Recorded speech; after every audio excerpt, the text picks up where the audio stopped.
Lasalud.mx, porque la salud es primero. Presenta la entrevista.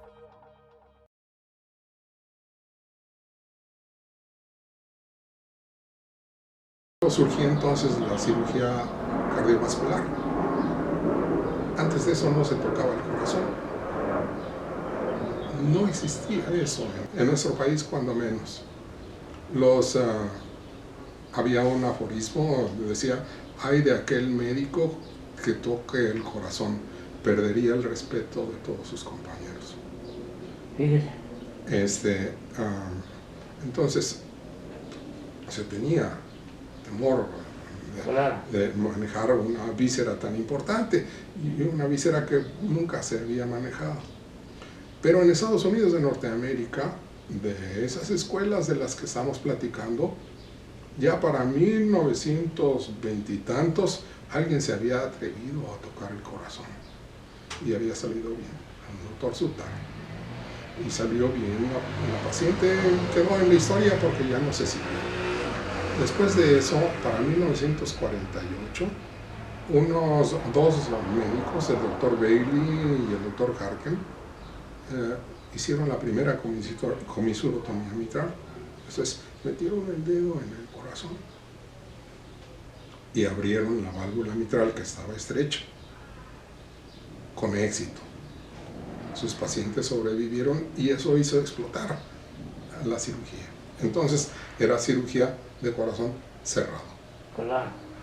Porque no se abría el corazón, no se trabajaba dentro de él. Se trabajaba en los vasos que estaban cercanos. Una enfermedad muy conocida que se llamó coartación aórtica, se empezó a tratar también desde hace muchos años en Estados Unidos, y el primero que lo hizo fue un médico residente.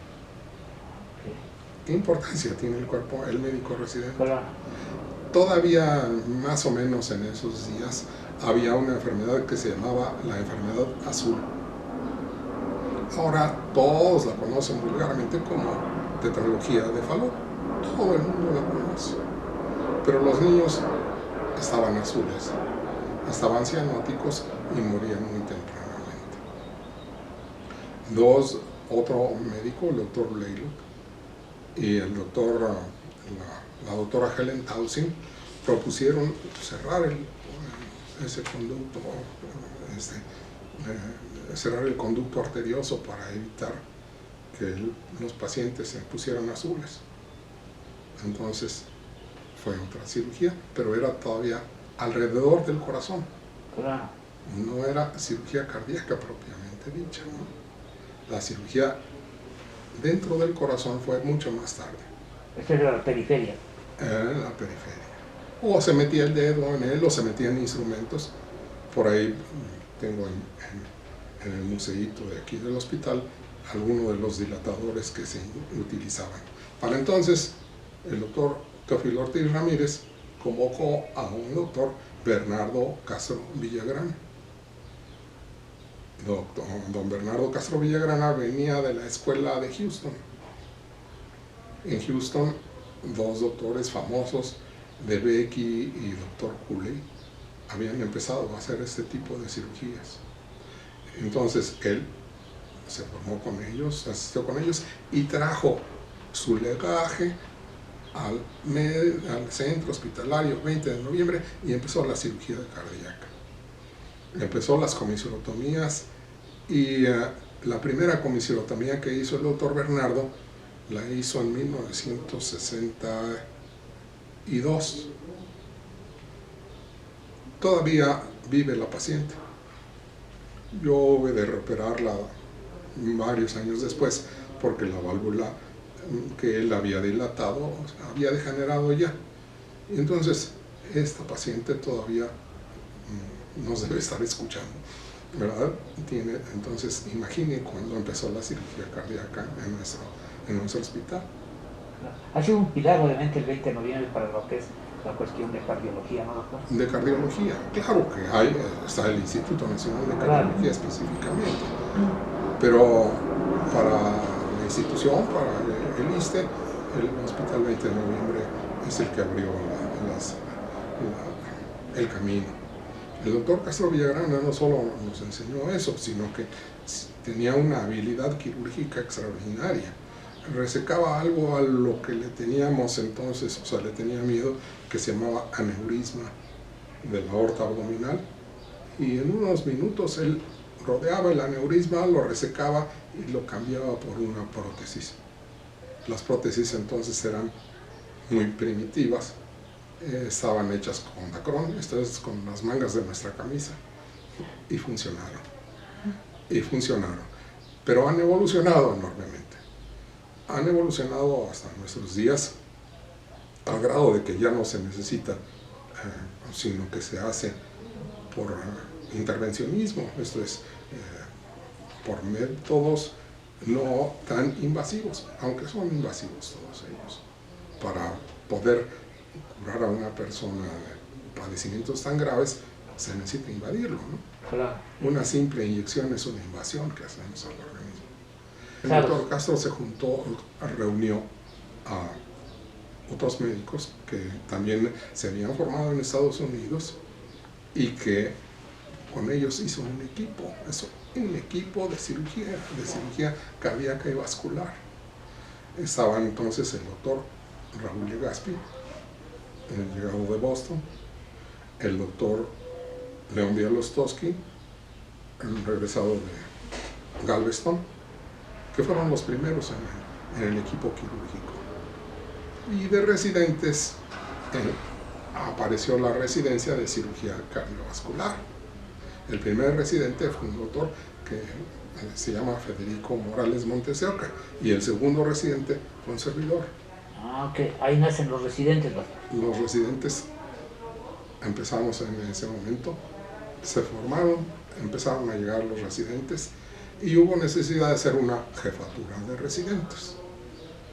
El doctor Martínez Ríos fue uno de los primeros jefes de residentes, si no el primero, aunque de ellos, antes de él, el doctor Gilberto Alfaro era quien controlaba o quien manejaba el cuerpo de residentes, después del doctor Martínez Ríos, y entonces apareció la necesidad de que todos los residentes fueran coordinados por uno solo, y se formó la posición de jefe de residentes.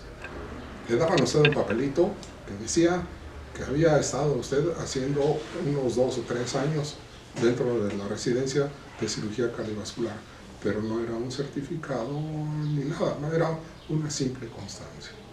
¿Cómo funcionaban los residentes en aquel tiempo? ¿Cómo operaban? ¿Cómo eran sus días de trabajo? ¿Qué día descansaban? El día de trabajo era siempre. Concretamente, entrábamos 7 días de la semana y teníamos un día libre. Entonces, durante esos días que estábamos aquí, residíamos en el hospital y teníamos una instalación en el 7º piso, una hermosa instalación, en donde teníamos cama, un cuarto bastante digno, una habitación moderna, teníamos incluso una sala de estar con un aparato de televisión, podíamos jugar ping pong en los ratos de descanso. Entonces la residencia estaba dividida en médicos residentes varones y médicos residentes femeninos, y así se fueron integrando en cada una de las especialidades. Pero creo que lo que más destacó de esa época fue la biblioteca. Esto en donde estamos en este momento. ¿Que está siendo remodelada? Que está siendo remodelada y que ha pasado por 1000 remodelaciones y 1000 peripecias. Porque el libro de texto ya ha sido sustituido paulatinamente por los medios electrónicos. Sin embargo, en ese momento la biblioteca era, yo le diría, el corazón del hospital. Había médicos a los que, por ejemplo, el doctor Franco de pediatría, se le dio la llave de la biblioteca para que él pudiera estar aquí haciendo sus trabajos. Durante toda la noche no dormía por estar trabajando.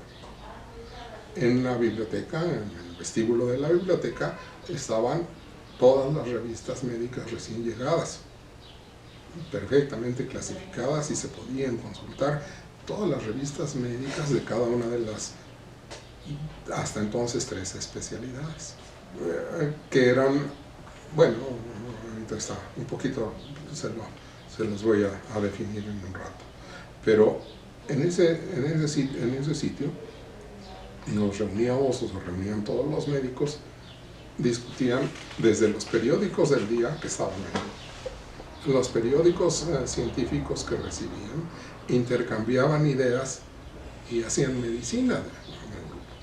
Discutían los casos clínicos y sabían de estos casos clínicos cuáles iban a ser seleccionados para presentarlos en las sesiones generales del hospital.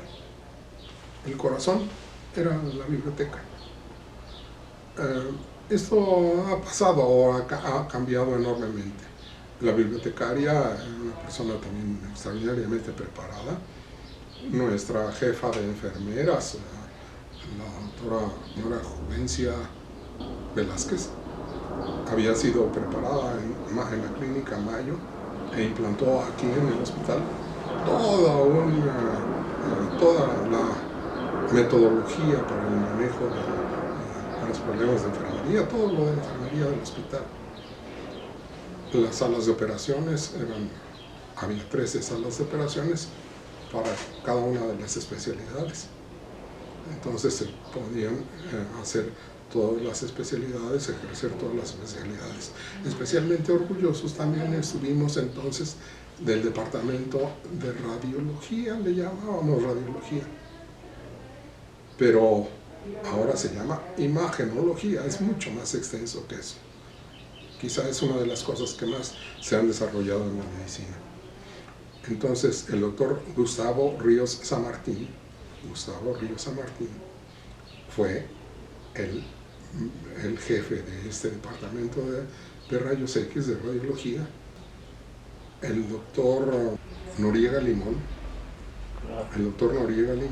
fue el primero, estaba en el servicio de oncología y él tenía una bomba de cobalto para manejar los casos oncológicos.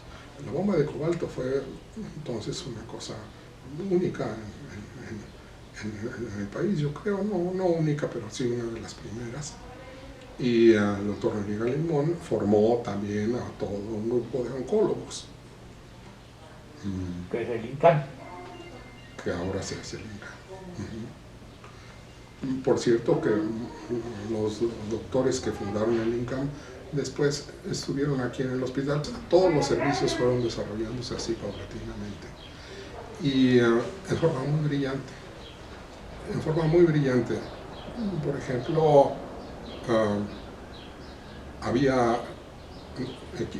el hospital estaba muy bien equipado y dentro de las cosas con las que se equipó el hospital fue con un riñón artificial, un riñón que se llamaba riñón de Kolff. Kolff es un médico muy importante que ha hecho casi todas las innovaciones en órganos artificiales. Incluso ha llegado o llegó a hacer corazones artificiales. Bien, entonces ese riñón de Kolff estaba aquí y pues nadie sabía para qué servía. Llegó entonces el doctor Francisco Uribe, un nefrólogo, y el doctor nefrólogo dijo, pues vamos a empezar a usarlo, quién sabe qué. Y cuando estábamos en eso, un buen día, uno de nuestros médicos residentes enfermó de insuficiencia renal aguda. Y pues lo pusimos en el riñón artificial.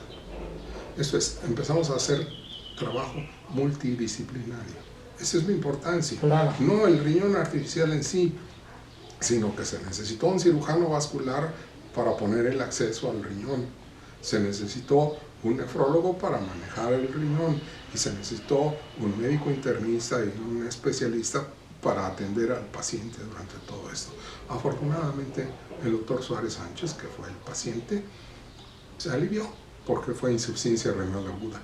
y salió de la insuficiencia renal aguda para ser funcionario del ISSSTE. Pero esa fue la primera hemodiálisis que yo recuerde y que fue la que se hizo aquí en el hospital. Y ya le digo, lo importante de eso no fue, de hecho, el mismo riñón, sino el carácter multidisciplinario. Claro, que se empezaba que se estaba ya instalando y eso que lo permitía la estructura misma de cómo fue formada, ¿no? Y eso se podía hacer porque había residentes de todas las especialidades. Las 4 especialidades. Se necesitaba hacer quimioterapia, esto es, introducir medicamentos para una zona específica del organismo. Y entonces llamaban al cirujano vascular para que hiciera el acceso y mandara el tubito hasta el sitio en donde se iba a depositar tumores que pudieran ser alcanzados con esa quimioterapia inicial. La cirugía oncológica también se desarrolló entonces enormemente. Era un doctor, Seidenberger, uno de los primeros cirujanos oncólogos que hubo aquí en el hospital, el doctor Beltrán, en fin, vea cómo se van conformando, se van conjuntando, todos gracias a que en el hospital podíamos comunicarnos. El médico residente en la tarde iba a consultar con otro de los médicos residentes lo que era de su especialidad y con lo que pudiera hacer trabajo en conjunto. Todavía más, en la mañanita estaban reunidos comentando con sus médicos y consultando en la biblioteca todo lo que fuera necesario. Entonces, la situación fue extraordinariamente favorable para el desarrollo de la medicina. Lasalud.mx